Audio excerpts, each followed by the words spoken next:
どうもこんにちは。ゆるフォトでございます。Z8 についての動画何本か出したと思うんですけれども、皆さん見ていただけたでしょうか。まだの方はぜひこの動画の後にサンコチョウっていう珍しい鳥を撮りに行った動画とかがありますので、ぜひ見てください。あと地道に1万人登録を目指していますので、ぜひチャンネル登録よろしくお願いいたします。さて、まだまだ熱い Z8、いろんな方の動画や作例を見て改めていいカメラだなと思っています。さて、今回は Z8 と Z9 の比較をしていきたいと思います。細かい細部の違いなども含めてこれ1本で見れば理解できる、そんな動画にしたいと思っています。そして最後に、本当に Z8 と Z9 は同じ写真が撮れるのかというところを実際に検証してみたいと思いますので、ぜひ最後までお見逃しなく。今回発表されたニコンの Z8 のカメラの情報をさらっと説明します。発売日は2023年の5月26日。ニコンの Z9 が発売当初、重さ的にも金額的にも物理的にも持てないよっていう方も多かったと思います。そんな方向けに、まさにミニ Z9 である Z8 が先日発表されました。積層型センサーを装備した4500万画素の20コマ秒連写ができるカメラです。よく20コマとか言うけど、本当に秒間ですからね、秒間。そして完全な電子シャッターでの撮影となっております。スキャン速度がものすごく速いので、動いていても歪みません。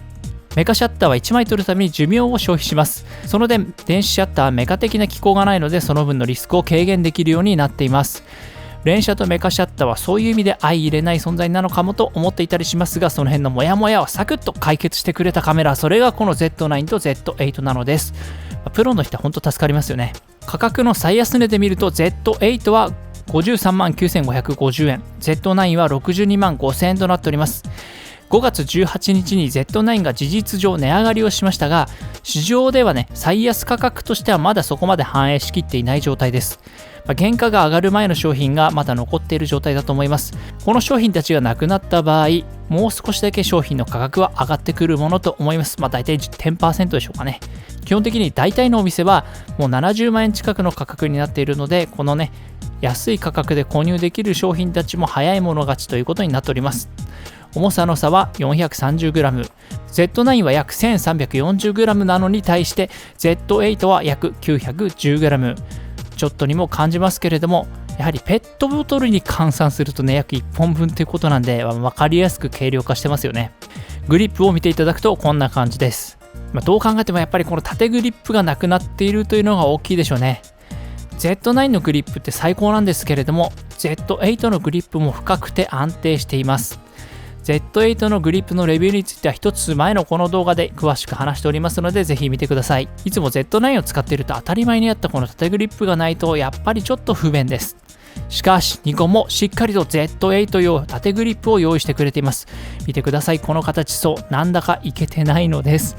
でもそう思ったあなたは Z9 に見慣れてしまっているのであって、従来の外付けの縦グリなんてこんなもんじゃなかったのかなと思います。その分やっぱりね、 Z9 は改めて見ていいデザインだったんじゃないかなと僕は思います。撮影可能枚数はそれぞれこんな感じ。Z8 を実際使用した電池消耗具合については前回の動画で言及させていただきましたが、2から3倍は間違いなく撮れますので、撮影可能枚数に落胆をしなくても良いと思います。たくさん撮りたい方はしっかりと電池をいくつかね、用意していきましょう。ちなみにヨドバシだと Z9 の電池は EN-EL18D23,760 円、Z8 用の EN-EL15C は6280円ということなので、Z8 のバッテリー3つ買ったとしても、Z9 よりもね安くなるということなので、充電ちょっとめんどくさそうなんですけれども、分割しても大丈夫であればこの点は Z8 に少しアドバンテージがありそうです。見てください、大きさ全然違いますよね。そして見てください、電池のこの容量、アンペア数、そしてボルト数ですね。 Z9 と Z8 の電池でこんなに変わってきます。今回のブレイクスルーがあったっていうのは、この電池の差っていうのを技術で埋めることができたよというところになるんじゃないのかなと思います。やっぱり電圧違うのは連写とか動画撮影においては結構致命的な部分になってくると思うので、この辺大変だったんでしょう。そして被写体検出機能として飛行機専用のものが追加されていました。被写体検出の乗り物から飛行機だけが切り離されたという形でございます。本当に飛行機を専門で撮影したい時には非常に便利になると思います。Z9 でもファームアップとかでこれ実装されてもおかしくなさそうなんですけどね。どうなんでしょうね。そして素材について Z9 はマグネシウム合金、Z8 はマグネシウム合金との合わせ技で上面カバーにセリーボ P シリーズというのを使用しています。見ていただいていかがでしょうかね。安い素材感はありません。セリーボ P シリーズを調べてみると、やはり軽さや剛性に優れた素材で、かつ環境にも配慮されている炭素繊維強化樹脂というものになっているようです。おそらくね、本当に価格と硬さと剛性、全てを兼ね備えたのはこの素材だったというところでたどり着いたものだったのでしょう。そしてこちら左肩の物理的なねダイヤルっていうのが削除されています。 Z9 であるんですけど Z8 ではありません。その代わり電子的には操作できるという内容なんですけれども、やっぱり物理ダイヤルって便利ですよね。やっぱり操作ははかどりますね。Z8 では CF エクスプレスプラス SD という形になっています。この点は良い点と悪い点を併せ持つ悪魔の合わせ技。同時記録をするかどうかでこの評価というのは大きく変わってきます。ただ CF エクスプレスの価格が大きく下がってきているので、この SD カードの搭載意図っていうのはおそらくSD ユーザーに配慮半分小型化っていうのが主な狙いだったんじゃないのかなと僕は見ています。やっぱりこうやって比べてみると太さ変わってますよね。そして動画です。この動画は本当すごいです。Z8 についても N ローやプロレス撮影も全て内部収録で Z9 性能そのままに撮影できます。この辺妥協してくるのかなと思ったんですけれども、攻めるに攻めたポイントだと思います。8K の連続撮影時間が125分から90分になっているのと、熱についてはなんとなく少し弱くなっているかなと思いつつも、ここまでコンパクトなカメラに仕上げてくれたのは素晴らしいかなと思っています。そして美肌効果、人物印象撮影という機能が Z8 にだけ載っております。これについてはね、本当取って出して撮影するときには非常に素晴らしい機能だと思っています。そして端子類ですね。一番気になるのがこの有線 LAN と USB Type-C の数が違っています。Z9 には有線 LAN というものがついております。これをねテザーに使うことにより USB Type-C をね充電用のケーブルとして使うこともできるみたいな形の設定となっています。ただちょっとね有線 LAN って最近 PC についてないことがあるんで、そういう意味ではっていうところがあったんですけれども、今回の Z8 ではUSB Type-C が2口ということで、Type-C でテザーをしながら Type-C で充電ができるということになっています。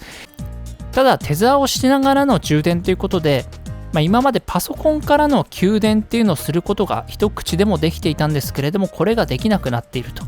いうところが若干のマイナスポイントにもなるかなと思います。僕は両方つけちゃった方がいいかなと思うんで、基本的なマイナスにはならないんですけれども、本当に充電をしながらテザー撮影をしていた方なんかは、これでっていうところもあるのかもしれないです。そしてなんとニコン Z8 シンクロターミナルがなくなってしまいました。このクラスの機種だったらつけていてほしかった。ちょっとだけ出っ張ってもいいからつけていてほしかったと心から思います。今無線のコマンダってすごい流行っているんですけれども、これって電池式で、あと壊れたりした時の予備って大体持ってないことが僕多いんですよ。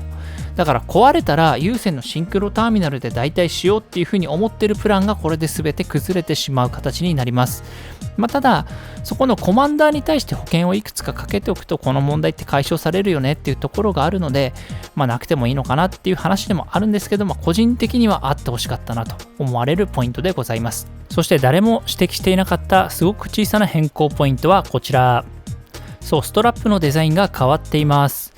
どちらがいいかというと微妙かなっていう感じで、この車線の方は僕好きなんですけど、ニコン Z って書いてある刺繍の部分はやっぱり Z9 がいいんですよね。この辺は皆さんの好み次第になってくると思うんですけれども、ここも違うポイントとなっております。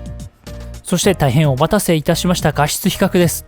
画質一緒じゃないのと思った方、ぜひ最後まで見てください。Z8 と Z9 は違うカメラです。いろいろ撮ってみたのですが、ここで事件発生。今回比較ということで大好きなマクロスのフィギュアを撮ってみたのですが、爪が甘くてゴミがついておりました。